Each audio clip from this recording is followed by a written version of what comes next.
Hey everyone, just a quick note that this episode includes a discussion of a quest that deals with suicide. Thanks for watching. Everything changed when the bombs fell, except for war.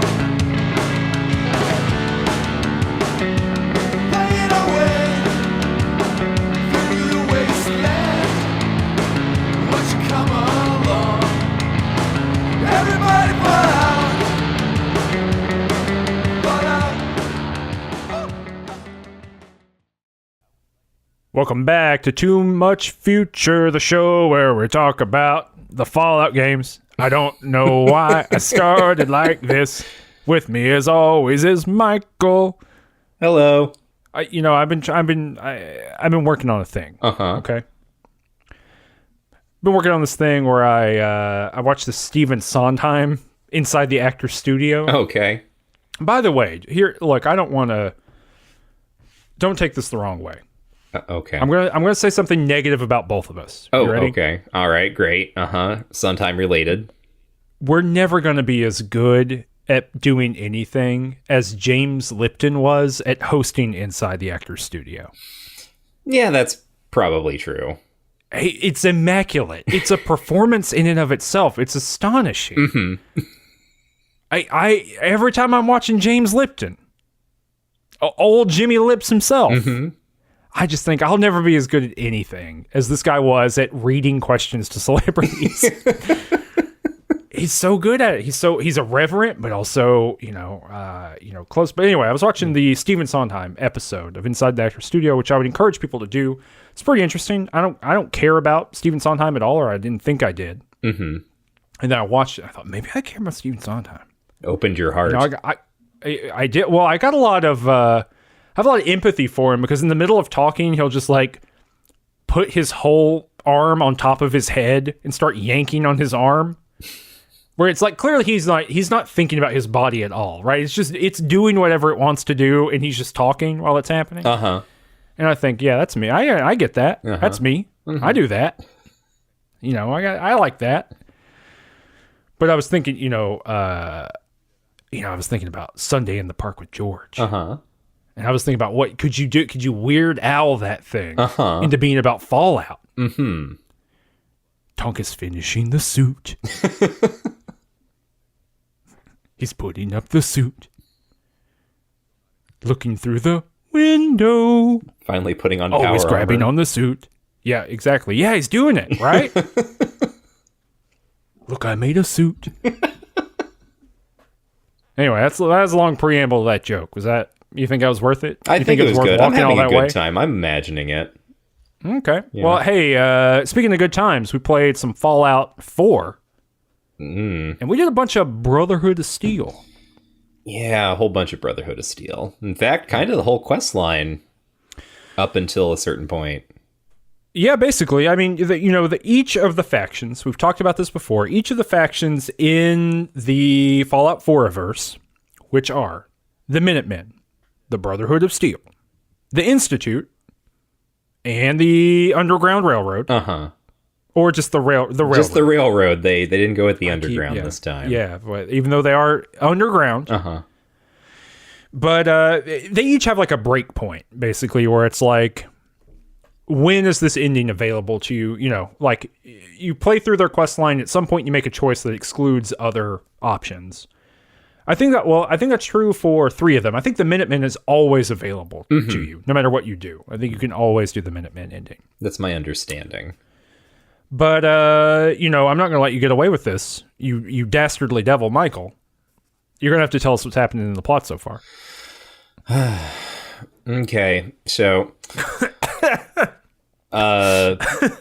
we are from the pre-war world. We had a spouse and a child. The child was kidnapped when we went into the vault, or rather shortly after we went into the vault, or some amount of time after we went into the vault. We came out of the vault later. Everyone else was dead, and we set about trying to find our itty-bitty babyson.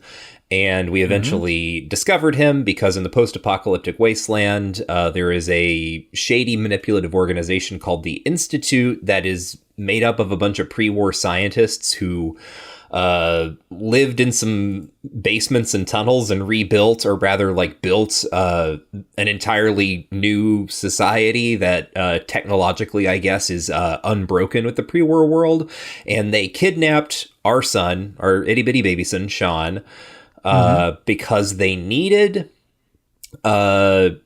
uncontaminated human genetic material in order to perfect the development of synths, which are robots who look indistinguishable from regular humans. And they are using these synths to like surveil, monitor, and do various things up on the surface world. And it doesn't seem too great. But there are, as you said, other factions that all have kind of different perspectives on this, different perspectives on sort of not even, I mean, I guess the synth issue, but actually the Minutemen sort of don't seem to care, despite the fact that the synth thing is not terribly popular in the Commonwealth for probably obvious reasons. The whole surveillance thing. It's fun though. People like it, don't they? The synths, or yeah, people love a robot. Yeah, they're like, woo, Night of the Broken It's like Mask. R2D2. It's like in Revenge of the Sith, when R2D2 knocked that guy down and set him on fire. It's just like that.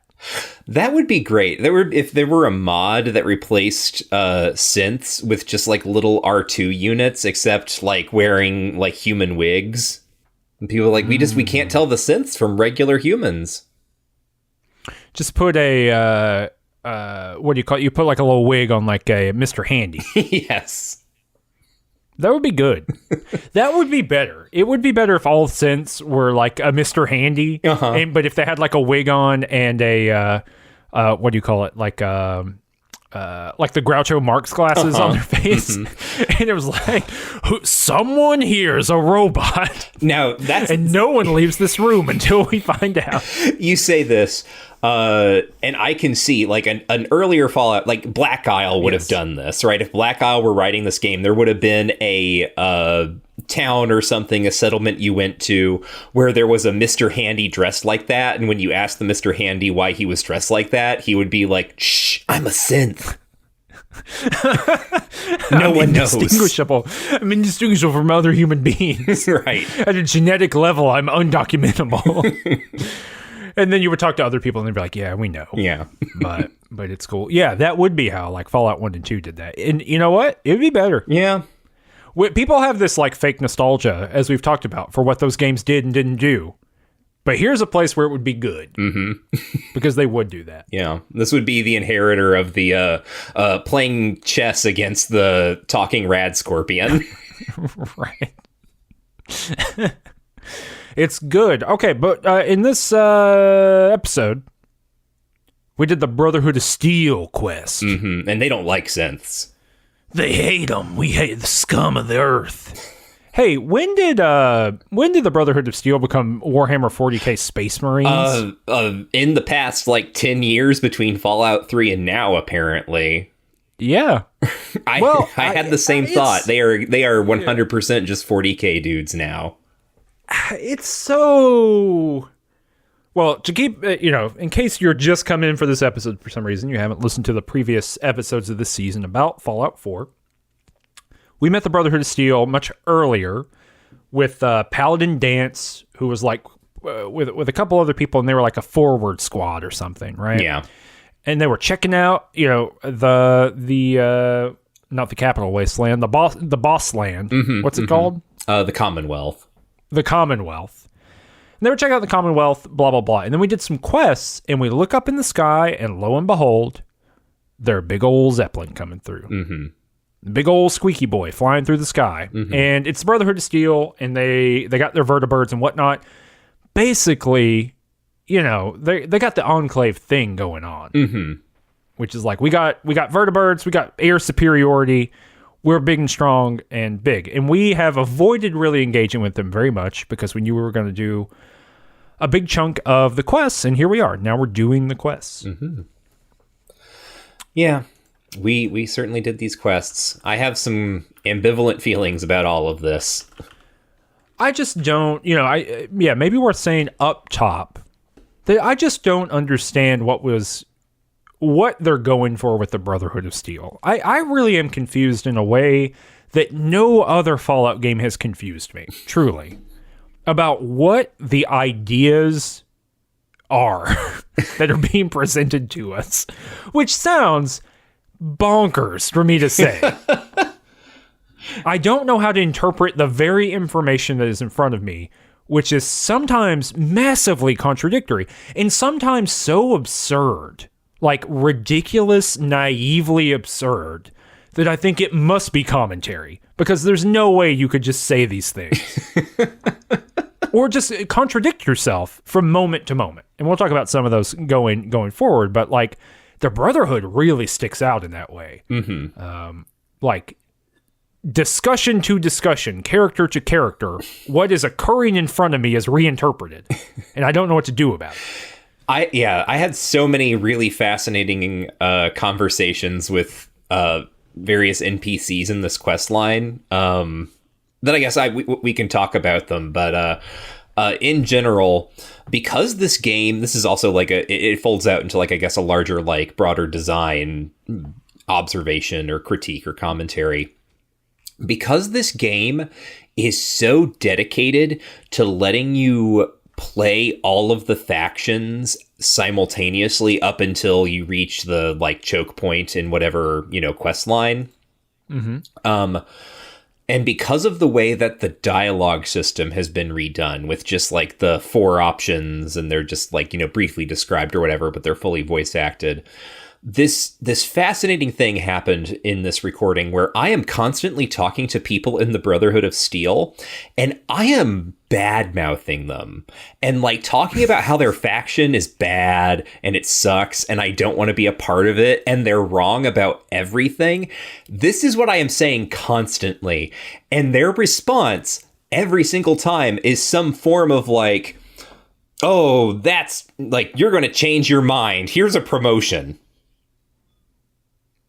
Yeah. It's really weird. Repeatedly. It's so weird. I'm like, they're like, we need to destroy all the synths. And I'm like, you don't really believe that? You're going to fail, blah, blah, blah, blah, blah. And then they're like, no, we're going to destroy all the synths. Now, like, here, get a new gun. Like, yeah, there was a moment where almost verbatim, my character was like, this shit sucks and I hate it. And they were like, you need some power armor. Here you go. Yeah. It's like, what is going on? Like, there is such an unwillingness to cut you off from things that, weirdly, when something does happen that cuts you off from something, it's shocking.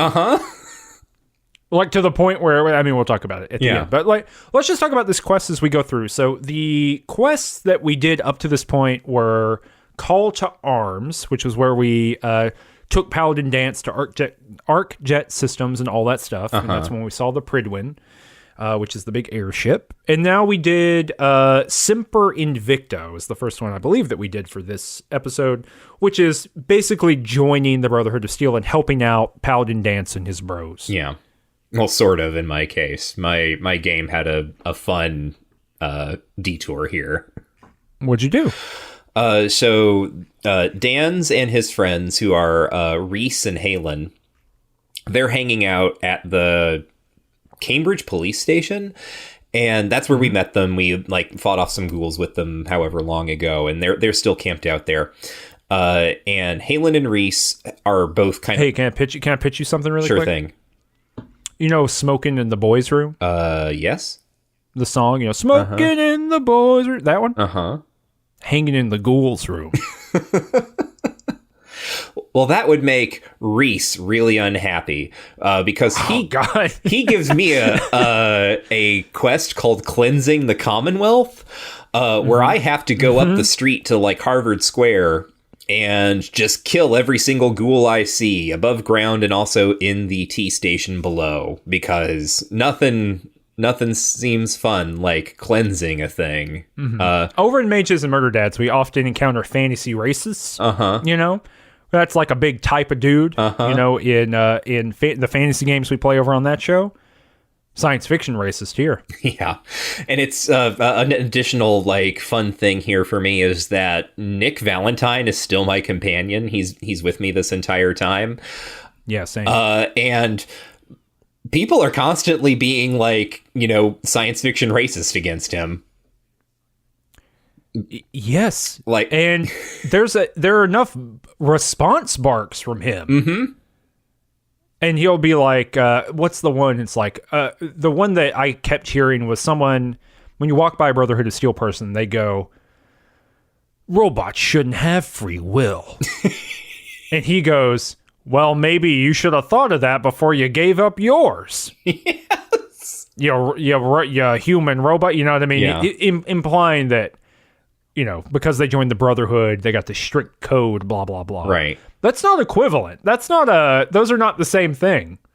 They think you should be obliterated, Nick Valentine. Yeah. But not so much that they're not going to let him like follow me around everywhere. Right. Hang out in all of their little secret locations. Well, that's the thing is like what ends up happening due to the way that the game is like, just entirely concentrated on player freedom, right? Like that is the number one pillar of anything that anyone cares about here. And so what it produces this deeply uncomfortable situation that you're talking about, which is that you are in 400 situations where the only content that someone is saying to you is how much they think synths and others should be just obliterated from the planet.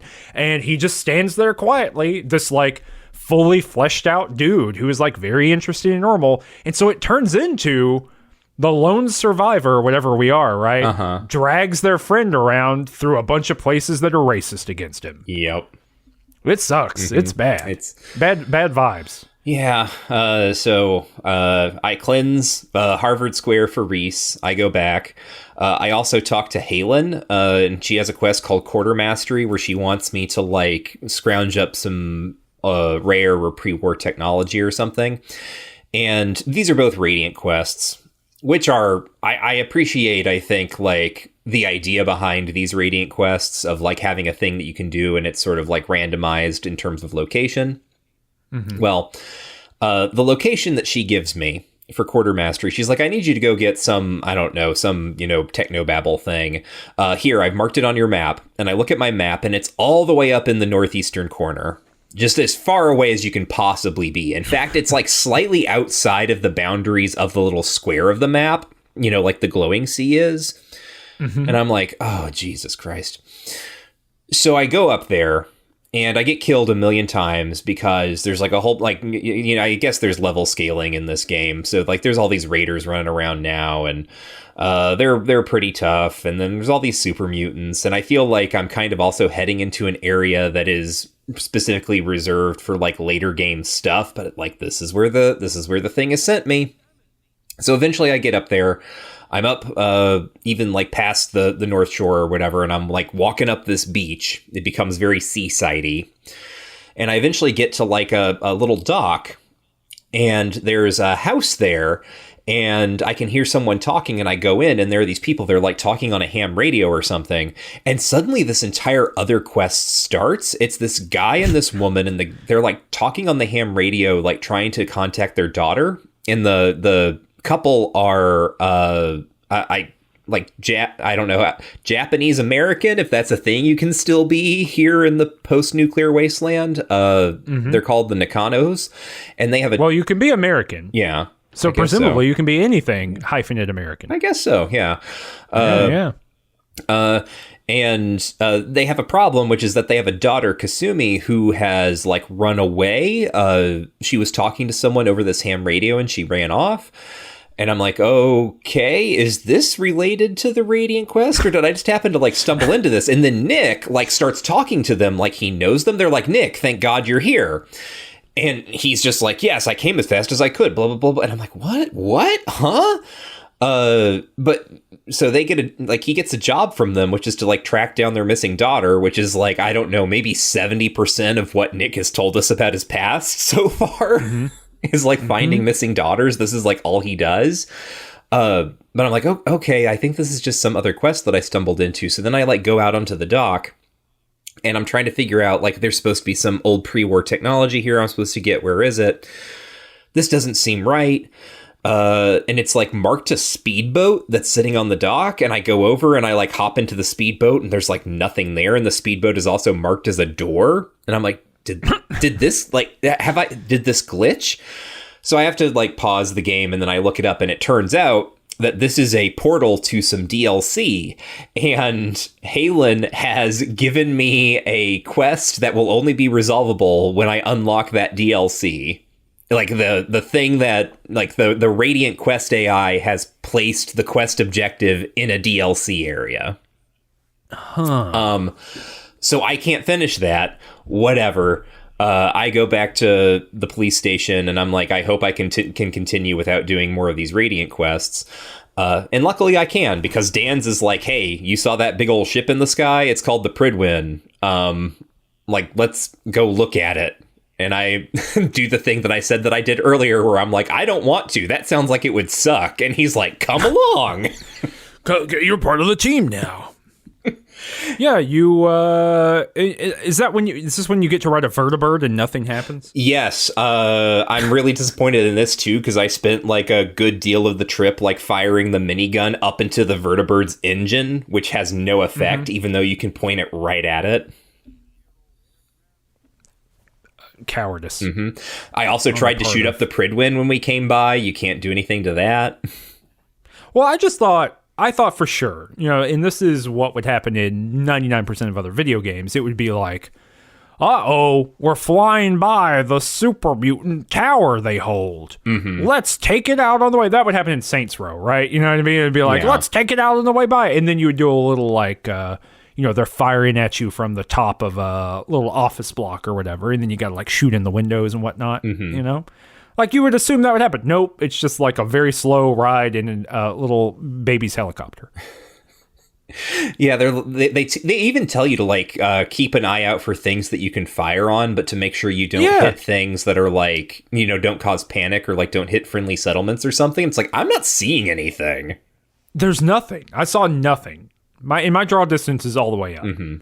I would be able to see it from very far away. So yeah, and maybe look, it could be that was planned to be done, and then the realities of like releasing on the PlayStation 4, wouldn't allow that to happen. I mean, I could see where that happened, but we did that, and then we ended up on the Pridwin, and you talked to all of the people, right? Yeah, you meet Maxon, who's that little boy that we met in Fallout 3. That little boy has grown up, and he's like some weird like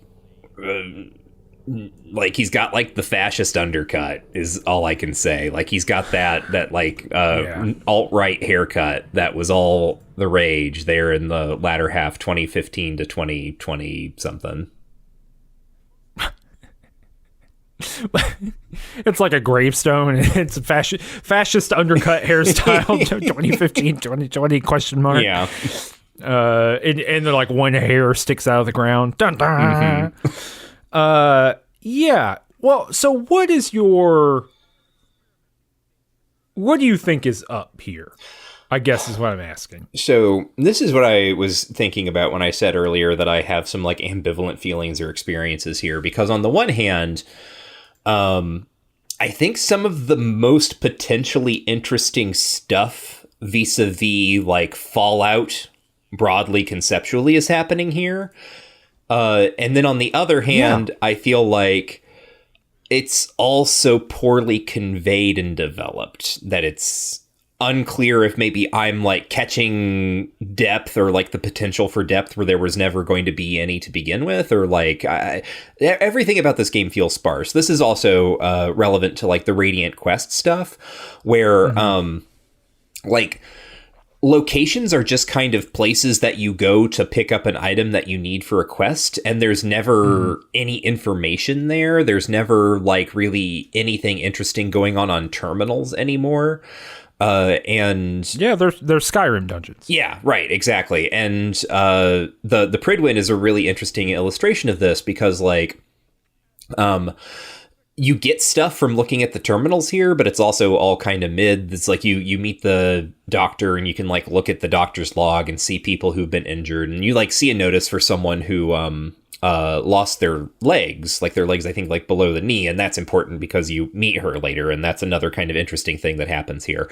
But then there's another guy who has a terminal where he has kind of like a modern history of the Brotherhood of Steel. That talks about how after the Enclave was defeated and the Brotherhood of Steel remained in the Capital Wasteland, and they eventually took in the what were they called? Not the Renegades, the Outcasts. They took in the Outcasts, like the breach was healed or whatever. And little Arthur Maxon, that beautiful little 10-year-old boy that we knew, who is now this like weird, I don't know, like he's got vibes. He's wearing like the weird like wolf. He also kind of looks like he stumbled out of The Witcher or something. Yeah, like, in terms of how he's dressed. But he became like the youngest elder of the Brotherhood of Steel in history, and there's like something about how like the West Coast Brotherhood has basically ceded all Brotherhood authority to him. So like in contradistinction to the West Coast, where in New Vegas we saw the Brotherhood was unable to keep up with kind of a world that was technologically advancing sort of outside of its purview, and they kind of like crumbled. Here, one of the things that Maxon has done has made the traditionally extremely isolationist and passive Brotherhood expansionist and active. They're like using the technology that they're collecting now more in a broader sense than they were before. They've always been collecting technology and studying it, and you know. This is why the Brotherhood of Steel became synonymous with power armor, for instance, right? Because in earlier games, those were the guys who knew how to make power armor work, and they would have it. Mm-hmm. And here they've got the Pridwin. Obviously, it's this thing that they've salvaged. And there's like this weird, like, cult of heroism building up around Maxon as like the guy who brought the Brotherhood back, and he like killed a Deathclaw when he was 20 or something, or even younger, and this is why he has a scar on his face, and everyone thinks that's so cool, but he's like, I'm not a god, don't worry. And it's sort of implied maybe a little bit that he's maybe using technological implants, because there's something. Oh, that's interesting. Yeah, I didn't catch that at all. Yeah, there's something about in his little hagiography, it's mentioned that he's like committed to using technology to assist humanity, but like to remain fully human. Which to me, like that could be, you know, the use of technology. It could be power armor or whatever. But to me also kind of suggests that you're supposed to take this as because they're coming down so hard on synths, right? Mm-hmm. That like, well, really, what's going on here? Like, what's happening? And like I said, I think that's really interesting. I think it's really interesting to take the Brotherhood of Steel as it has traditionally existed in Fallout, and really like completely explode it here, or like remodel it, right? Like the Brotherhood of Steel has become this like weird combination of both the Enclave and Caesar's Legion. In the sense that they have all the technology and all this stuff, but they're Caesar's Legion-y in the way that they're getting like the accoutrements of like the knighthood and everything. All of that stuff is taking on a slightly darker cast than it has in previous games, right? The crusading aspect of this is really kicking up a notch. Yeah, and it all kind of bleeds out of Fallout 3. And I think this is the most interesting thing. I actually think if just a little bit more care was put in here, and really it's not care in the sense of like, oh, if only they'd worked harder, but if the priority was less on player freedom and more on some other impulse here, right? You could do this, because the implication that is almost explicitly made, and maybe it was in the thing you read, like in the computer that you read, but the idea here, the way that it comes through a bunch of characters, is that Lyons, who was the previous elder that we worked with in Fallout 3, that in the aftermath of that event, you know, of us taking over the Jefferson Memorial, all that stuff. Mm-hmm. Right. Jefferson Memorial? Yeah, it was the Jefferson Memorial. That's right.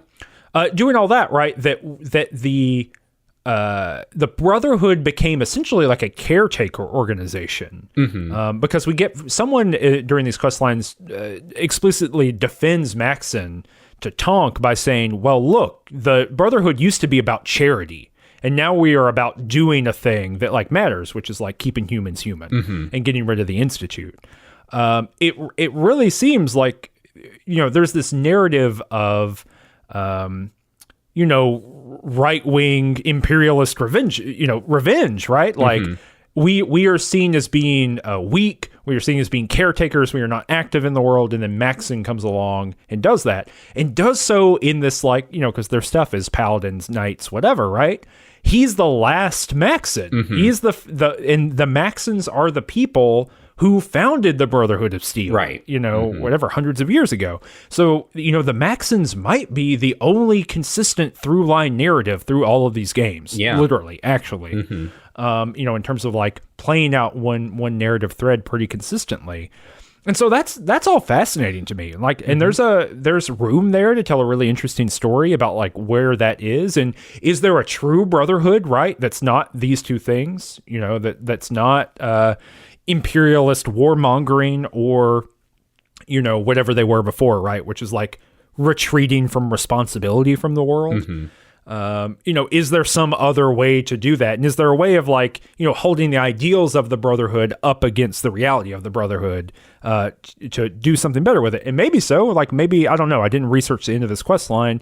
Neither of us have chosen to side with the Brotherhood of Steel in these playthroughs.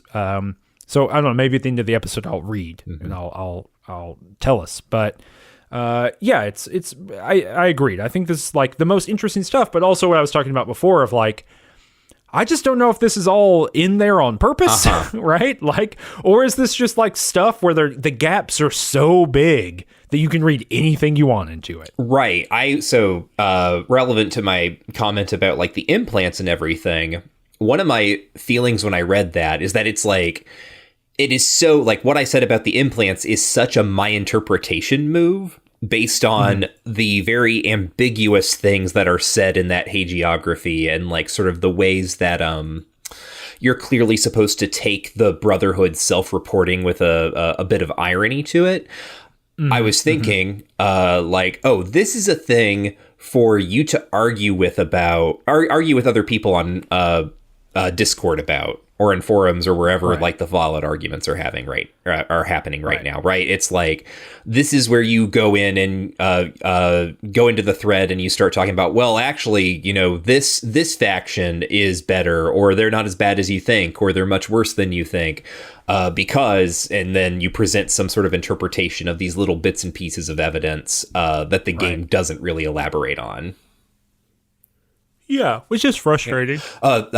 Related to that, sorry, the other thing that I was thinking that like falls out here is that we're talking about all this stuff. Part of the reason it can happen like this, part of the reason these things can remain so ambiguous is because at no point am I allowed to talk to the characters about any of this.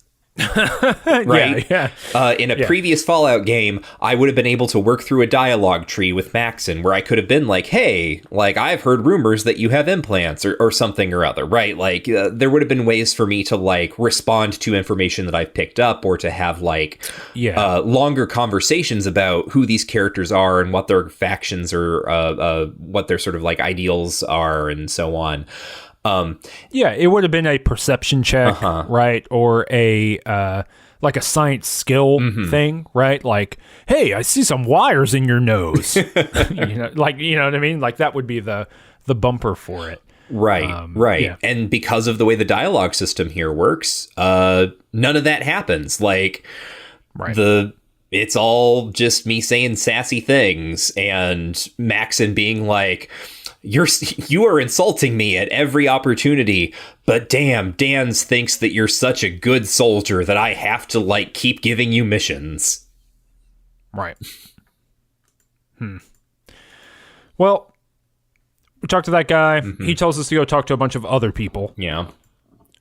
We talked to Ingram. Give me some high-level thoughts on these people as we go through them. Ingram. Ingram is the only one that I remember in any respect. Well, what do you remember about her?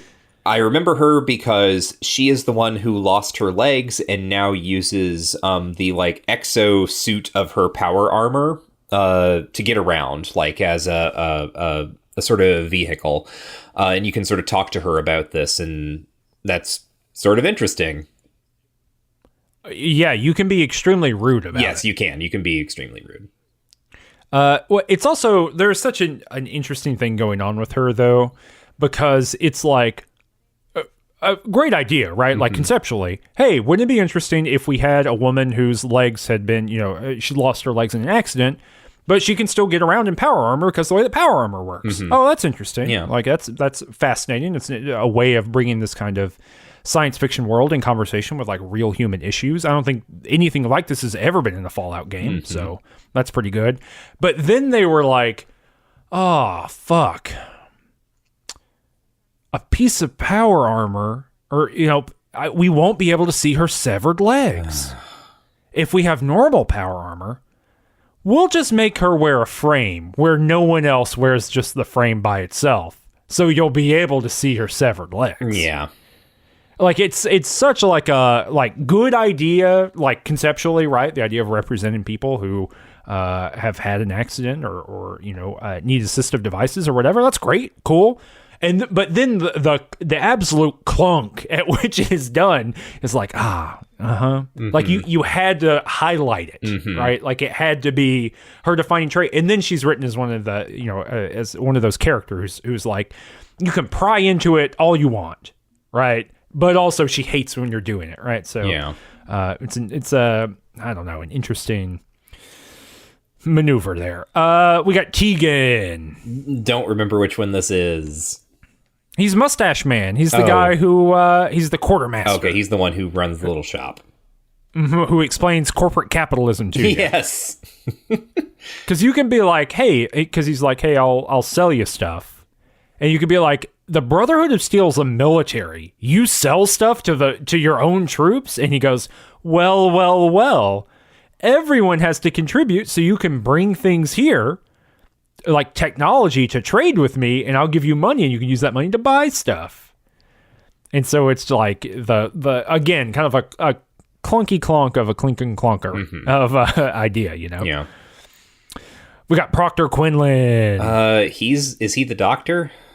Yeah, he's David Cronenberg. Oh yeah, he does look like David Cronenberg. Weird. Dr. David Cronenberg.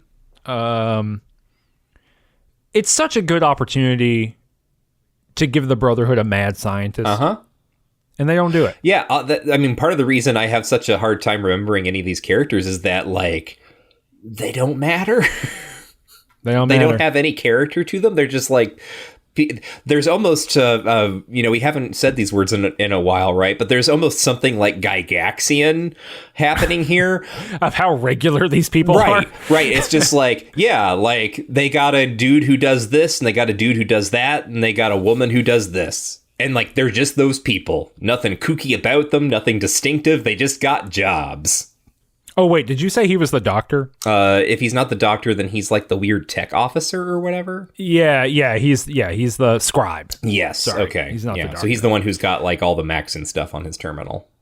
Right. The doctor is Knight Captain Cade, who actually has the most interesting thing Really? to say about. Well, I think so, because he's the one that gives you the medical exam, and he asks if you've ever had sex with anything that's not a human. Oh, yeah, I forgot about that. And you could be like, well, is that illegal? Or whatever. And he goes, well, we just want to know. And then he also asked, will you, do you vow to kill everything that's not a human or whatever? And you could be like, well, I don't know about this one, buddy. Yeah. Like, is this part of the exam? And so you can answer in a lot of different ways. And I was like, I guess in self-defense, I would kill anything. I don't not just because he told me to. And he goes, okay. Neat. But that's the thing. Then you got to go. The next quest is Show No Mercy. I think this is where you got to go get the Fat Man bullets, right? Yeah, Maxon is like, hey, you need to go over to Fort Strong, which is like this military fortress on an island out of Boston Harbor. There's a whole bunch of super mutants there. They're sitting on a huge stockpile of mini nukes. We need you to go get mini nukes for us. And Eleanor, she's like, hell yeah, I love mini nukes. And so Well, there's a lot there. Yep. So you go and you do it, and that's another Fallout 4. You go to a place and you do the thing. There's no like interesting story to uncover about what was going on there. You read the terminals and you find out you find a whole bunch of like memos from army personnel who are like, we are getting a shipment of mini nukes today. We have too many mini nukes. Some of these mini nukes don't work in the way that they're supposed to. Golly, we have so many mini nukes. Like, that's what every terminal message is like. Well, a lot of it, so they were developing the power armor there. I thought this one had some good story, although that is half of them. But the other half that we're actually interested in, it's where they developed power armor originally. And so there's like some just interesting stuff. But again, it's like not fascinating stuff. It could have happened anywhere because the content of it is we developed power armor here, and hey, they're using it in Anchorage now, and I'm hearing that the Chinese soldiers are just surrendering when the people with the minigun show up. It's doing its job, and so it's like, oh, I'm waiting on a interesting thing. Nothing. And then, but I did think the thing about the development of the Fat Man launcher and how they kept what do you call it? Like how they lost one of their testing teams. I thought that was pretty good. Because they didn't know how far to launch it. Yeah. But yeah, it's just a Skyrim dungeon. You go down there and you beat up super mutants. Yeah. Then we got to go convince Dr. Lee, because I was asking you about this, I think, in the last episode, or maybe the one before that. What's up with Dr. Lee being in the Institute? Lo and behold, we find out kind of all about that. Yeah. Yeah, it's weird. This gets very funny. I'm sure you had something like this too, because the first thing that happens is like you hit the point in the Brotherhood of Steel quest line where you're supposed to construct the teleporter that gets you into the Institute. But of course, you and I already did this with other factions. So mainly what happens for a little bit is that everyone gives me hell for working with the railroad. Which also underscores a problem with kind of the dialogue system here, or rather like just the affordances that are made for players, in the name of player freedom, but kind of at the expense of other things, where when I am talking to people in the Brotherhood of Steel, even though I'm critiquing them, I never have the chance to like play someone who is going to double cross them. Even though that is actually what I am doing. And it is made all the more obvious here in these instances where they're like, so you just like wandered off and like hooked up with the Brotherhood and built a teleporter and went into the Institute and did all that? Well, okay, yep. Time to continue promoting you through our organization too. Yeah, it's just, there's such a tension there. And it's a tension, like you can kind of play both sides, right? In New Vegas, right, and it doesn't have this tension to it. Yeah, like New Vegas makes it like you can have a character who is sort of intentionally doing it, whereas here it just is happening and is weird. Like why on earth is the Brotherhood of Steel keeping me around at this point? Like, right. Why is? Well, yeah. Well, because that's the thing too. Is like in New Vegas, the contradiction was there, and then all it takes is a couple lines to comment on the contradiction, right? To be like, we're not sure if we trust you or not, blah, blah, blah, right? And that happens a few times in that game where you can kind of, and of course there's a cutoff point, right? But you can play, side with multiple factions until there's a pinch point. But here, not addressing the contradiction, not tracking the contradiction, means that it's so much more kind of like, I don't know, automaton feeling. Like it feels like these people are on they're literally robots on tracks, right? But like it feels like they're on tracks and they just can't see the world, which is very odd. And Dr. Lee feels that way too. This is such a strange thing where it's like you go talk to her and she's like, yeah, I left the Brotherhood because the Brotherhood started doing this like imperialism thing. And they thought that I was like betraying them. They weren't interested in continuing on the projects we were working on together. And I thought they were going to murder me. And the way that you get her back, I actually looked this up because I was like, I don't think I want to get her back. And I think you have to. I don't think there's a way of resolving this without doing it. There is another doctor you can get, I think. She's like, there's like a little science, there's like a children's science museum in Diamond City. I think I talked about this, but I think you can get the woman there to go work with them. But do you have to kill Dr. Lee or something before that? I don't know. Oh, okay. Interesting. But yeah, it's just really weird because she's like, well, why would it basically, she's afraid of the Brotherhood for her life. And then you just convince her that the Institute is bad. Yeah. She's like, how would you fucking not know that already? You live there. They create a slave class and walk around and intimidate them constantly. I see it happening all the time. You saw through the Brotherhood, but you don't see through this? Yeah, it's just, I don't, what is Because she just loves the science so much. She loves the science. That's it. Hey, guess what? What? She fucking loves it, dude. She fucking loves science. No, she's like, she tells me, she's like, like, I don't know what would convince me. Maybe if you could find out, like, there's a guy here named Brian Virgil who did some stuff, and he disappeared. If you could figure out what happened to him, maybe that would help. And so this is when I go off into, like, the FEV experimentation place and do a thing that you already did where I recover the cure for him, and then I get, like, one of his, computer logs or like his holotapes or whatever about his experiments and how he got turned into a super mutant. And again, like, it's like there are so many like little terminal things to read here, and all it boils down to is I am Brian Virgil and I am being turned into a super mutant because of these tests. Well, yeah, I actually really like Virgil's plot line. I think it's, I mean, I don't think that like the strength of it does not come through the terminals, but basically he's like, none of this is going to work, and I don't like doing it, so I'm going to turn myself into a super mutant to make this all go away, and to really kind of get people to focus on the synth project, which is way cooler, and then they do. It's his fault, really, that all this happened. Yeah. Well, and now he's got to go live out in the glowing sea. Yeah, did you go check him out? So yeah. I beefed it up because I was like, oh, I'll just go talk to him. And that has nothing to do with any of this. But yeah, have you given him the cure and stuff? I have. It's so weird. He's just a guy now. He's like, I'm too muscly. He's like a muscle scientist. And he's like, I don't like it. I'm too strong.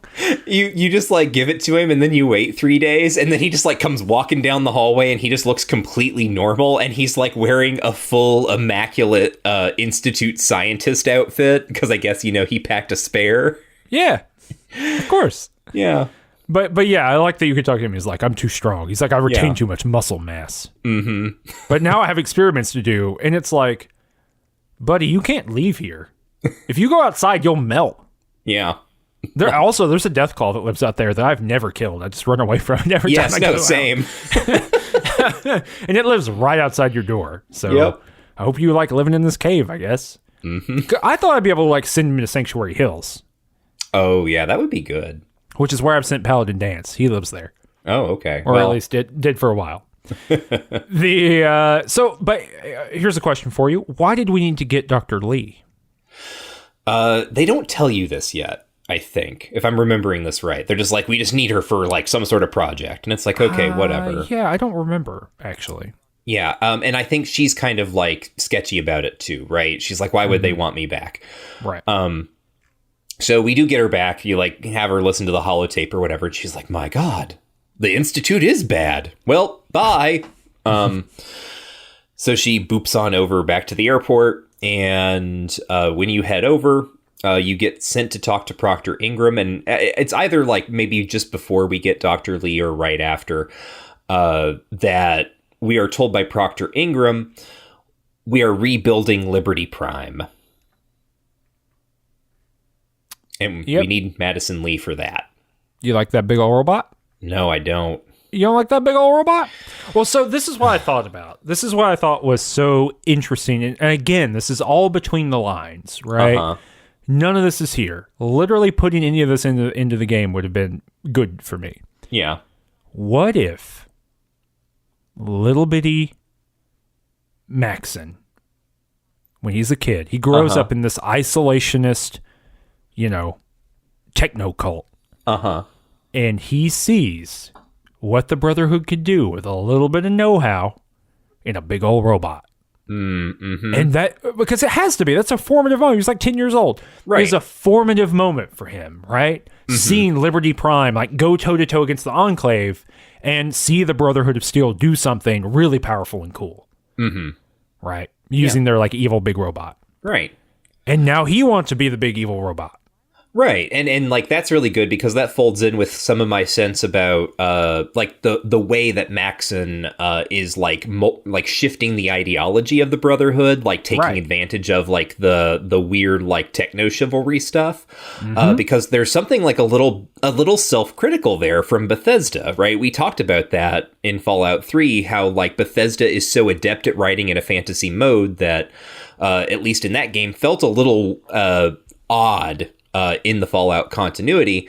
And here we're seeing like those fantasy elements extruded and made into like a theme of like, this is bad, right? Like I don't get the sense like that like the Brotherhood is a little bit like the Institute in that if you side with them, you kind of know who you're siding with. Like, right. Yes, but they don't seem to be aware of it, right? Like the interesting thing about that, right, is like the Institute is a little bad, and they know they're being little bad boys. They're like, we're little science bad boys. We know this is not acceptable, and yet here we do it. Right. They say we are not properly understood. Right. Right.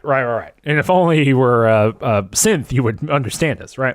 Like that would be going on there. And then there is the Brotherhood, which is like what we're doing is good, right? Like and their logic is the Institute is an existential threat to humanity because they produce synths which can displace human beings, and in displacing human beings.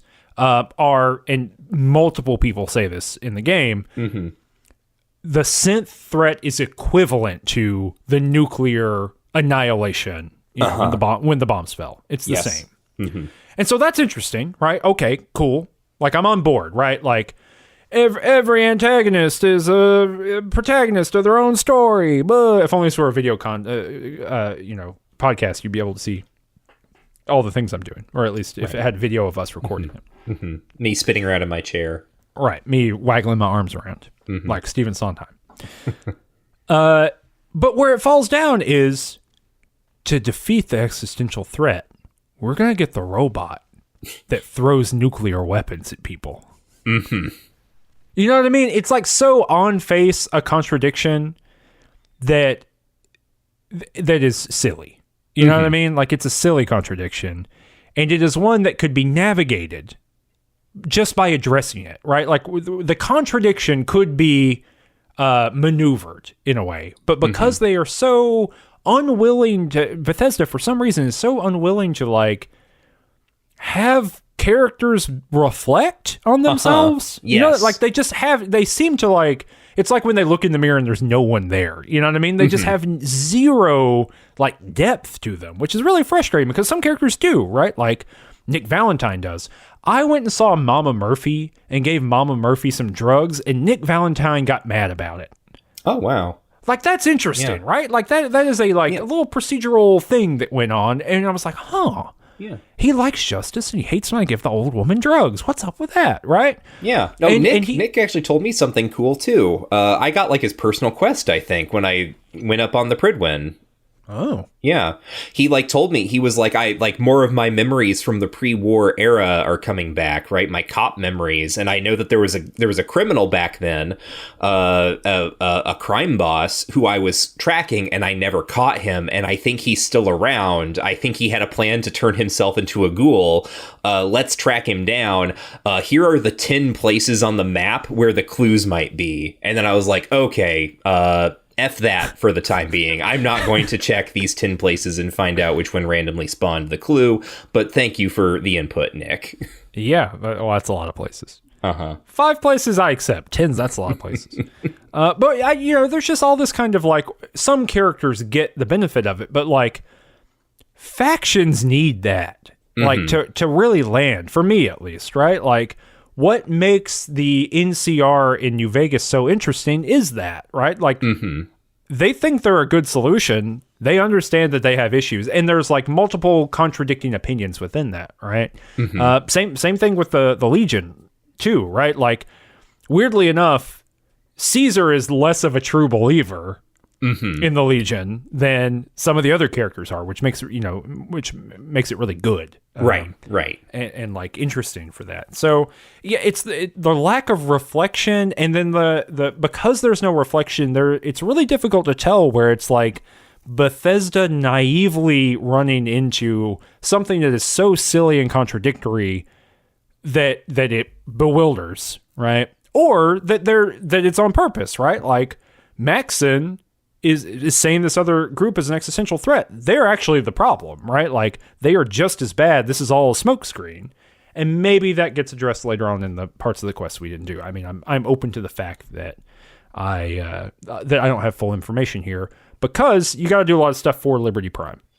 Yeah, you got to go and get like some giant magnets. You got to go to a hospital, and it was a hospital that I've already been to. It's like another Radiant quest. Yeah, I had to go to a new one that was straight up a puzzle, and I hated it. It made me mad. How is it a puzzle? It's a hospital that has maybe 4 levels to it. And basically you have to go into elevators, go up and down those elevators, go onto levels of the hospital, and then drop down through the floor in several different ways. And you can drop too far.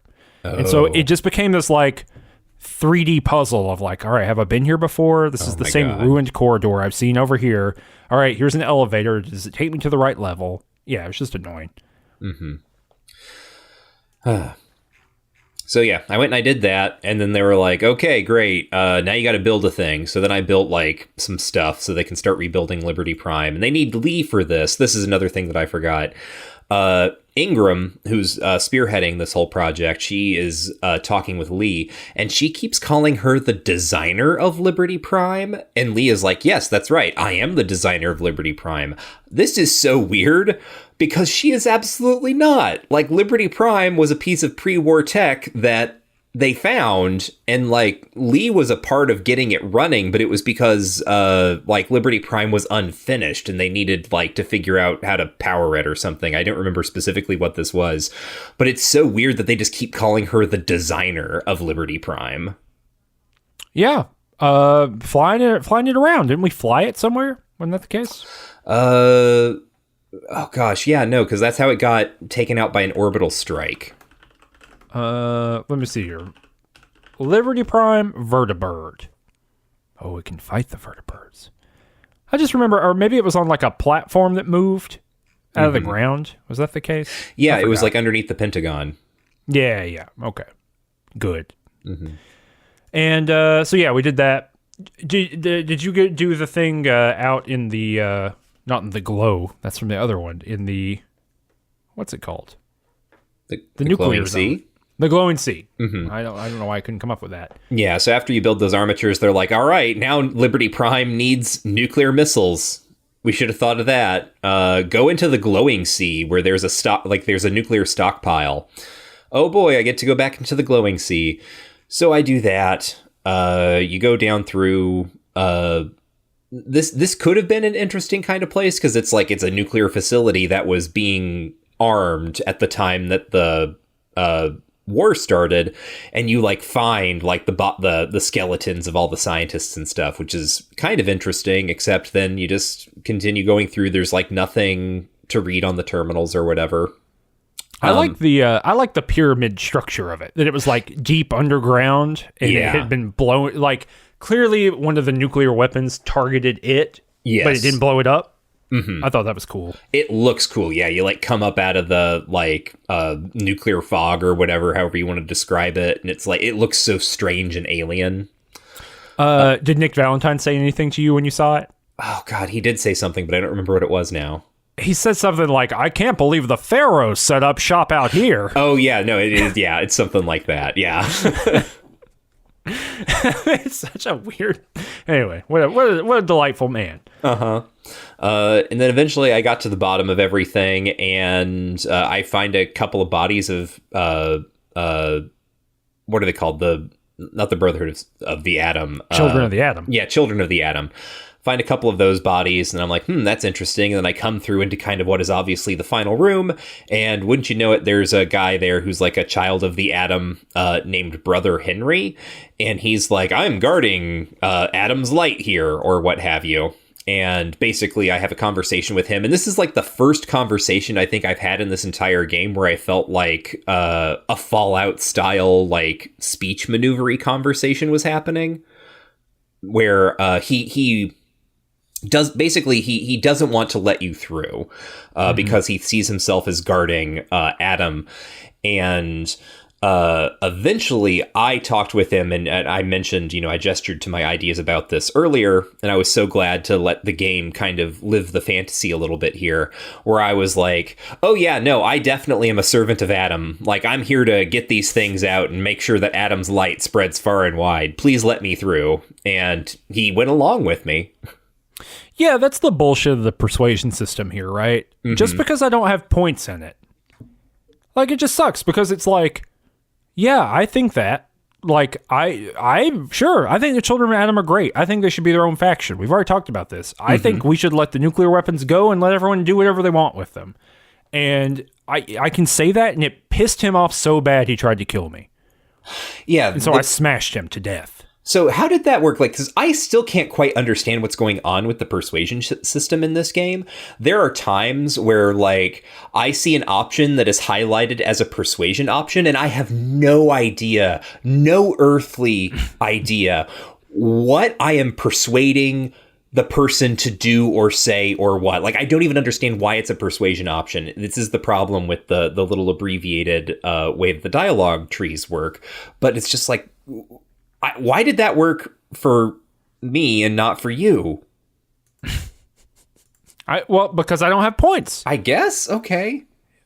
You have points. Okay. I don't know why. Huh. But we did that. I had to fight a little Assaultron in there.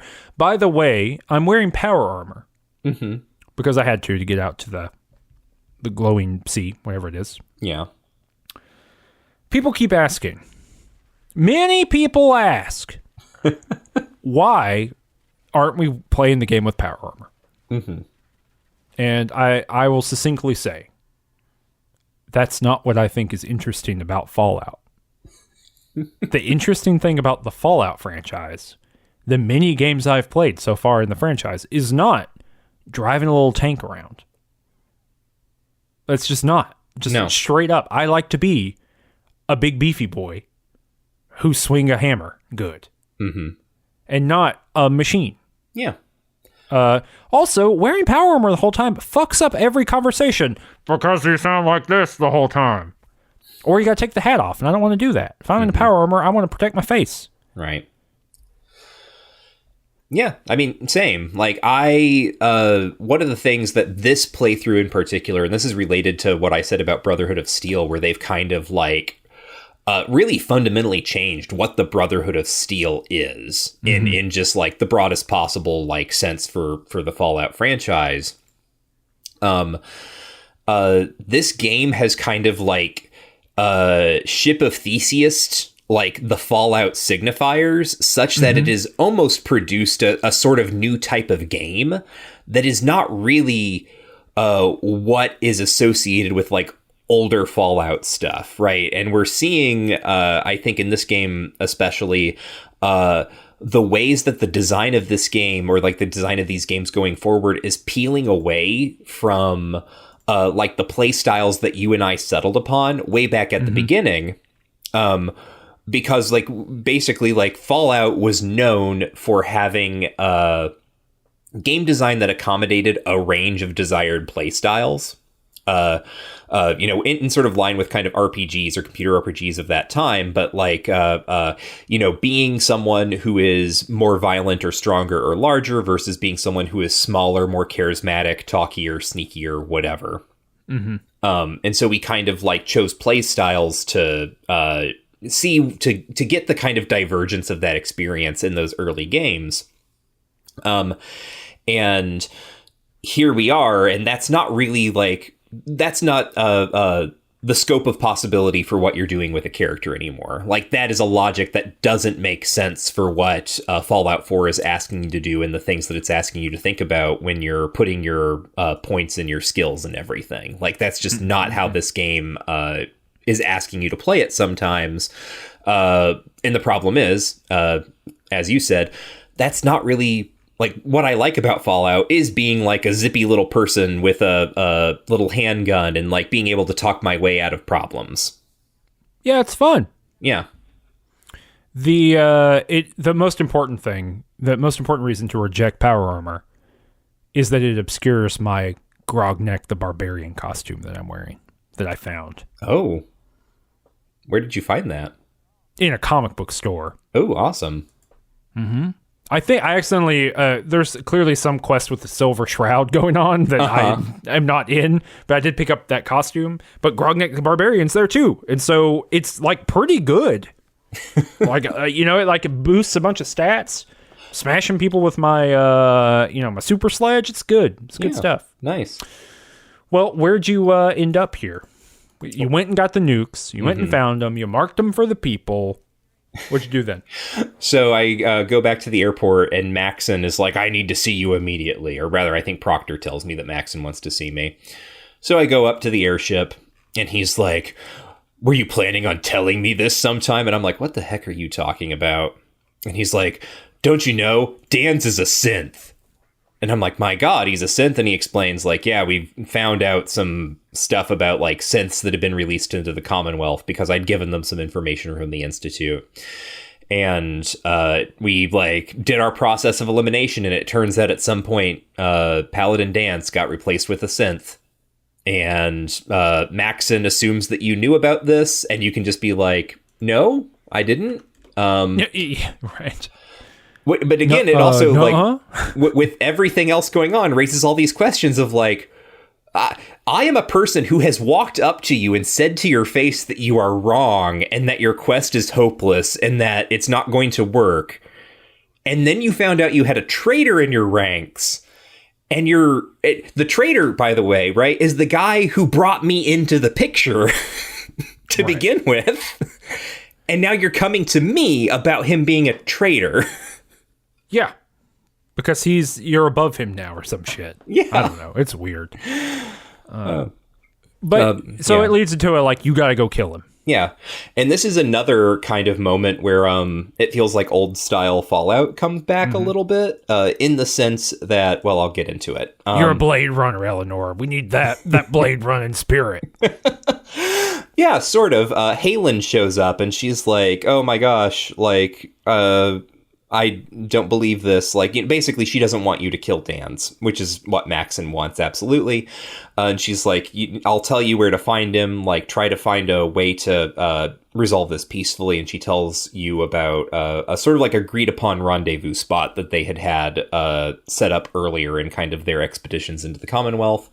And it's just like some little like military base off in the middle of nowhere. And you go there. And there's a terminal in here that's really weird. That's like did you happen to look at this terminal? No.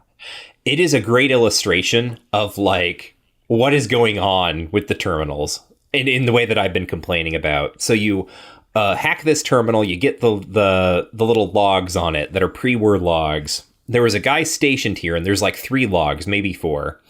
And the first one is something like, well, here I am stationed at, listening post Bravo. I'm Fort here. Fuck shit. Yeah, I'm here all alone. Golly gee. Hope I'll be all right. It's kind of creepy here all alone. And then the second one is like, I heard the voices again last night.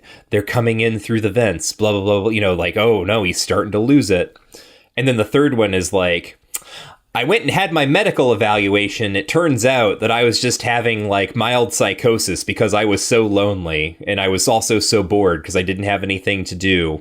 Turns out there's nothing else is going on here, and everything is normal and fine. It's all good. Yes. And it's like, I like read that and I was like, is this some sort of weird... He's like, I can't believe that I got so lonely that I started imagining a conspiracy just to make things seem more interesting. And I'm like, is this a reference to Firewatch? And if so, why? The hottest game. I don't know. Yeah, that's quite odd. But anyway, so that happens. But in a back room, you find Dance, and you can talk to him. And he's like, I'm a monstrosity. I'm an abomination. I'm a given the lie to everything I ever stood for. Blah blah blah blah blah. And I'm like, don't worry. You're still cool. Like, you don't. This is, I guess, another place where like the problems with the dialogue system rears its head. Where like I am a character, Eleanor is a character who is on record as being very synth friendly, right? She's working with the railroad. In theory, she should be able to be like, hey, I know some people, like, they're pretty good with synths. Like, you know, if like there's a way out of this, right? But I can't bring any of that up at all. Instead, I just have to tell him that, you know, oh, it's fine, whatever. And then he tells me to kill him. And I'm like, well, I'm not going to do that. So I leave. And I hop in the elevator and I'm like, I'm going to go see if there's something else I can do. It's rad. He like gets down on his knees. He's Yeah. like, do it. Do it. And I think this conversation with Dance might be the best writing I've read in the game. Yeah, like this entire like little reveal here is one of the most effective moves I think the game has done. Yeah, he's like, I just, I hate synths, but like I have a history and I remember like my childhood and he's like, what is, and look, it's just Blade Runner again, right? Like Yeah. it's not complicated. This is not like a wonderment of science fiction writing or anything, but it's well executed. It's really good. It's voice acted really well. It's one of the few places where the voice acting is actually shown through. Whoever is responsible for this little piece, or who, the team responsible for doing this bit did a great job. I was really impressed with it.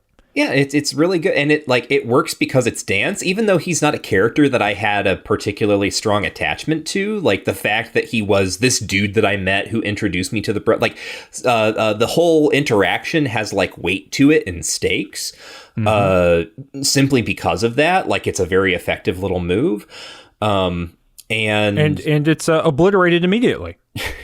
Well, yeah, I hop in the elevator because I'm like, well, I'm going to go find some other option, some other way to do this. And as I get to the top of the thing, the elevator gets up there and then it's like, congratulations, you passed the thing. Like, Dance has been taken care of. And I'm like, damn. So I go back down and he has shot himself and left a little suicide voice message explaining it.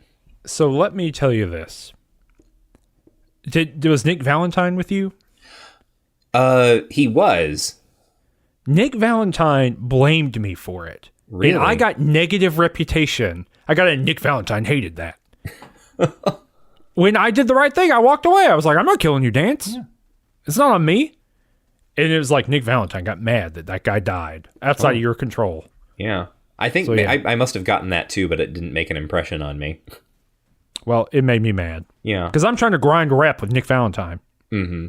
I'm out here doing my dailies with Nick Valentine so that I can do his quests.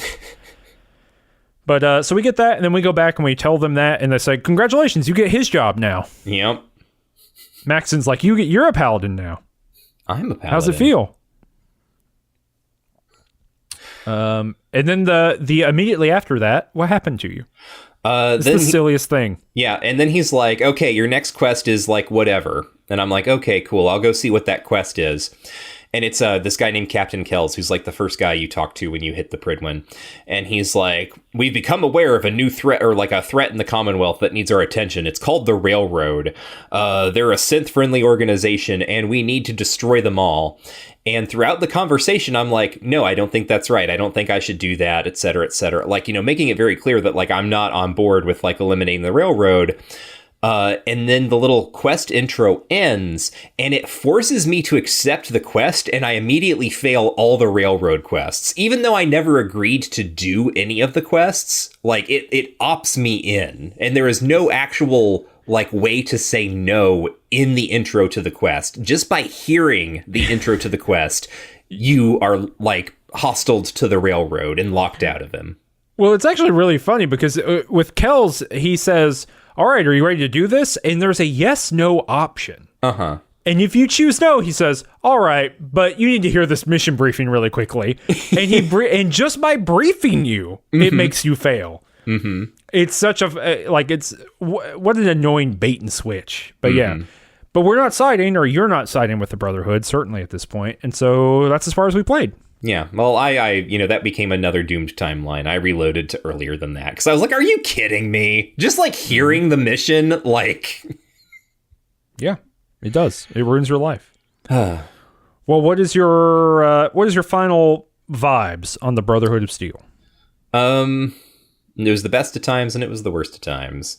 Wow. Like, on the one hand, some of the most interesting stuff I think is I've seen in this game so far came out of these missions, and on the other hand, I am really starting to feel kind of the creaking of the machinery underneath the game. Like, I'm losing my patience with Fallout 4 and its bag of tricks.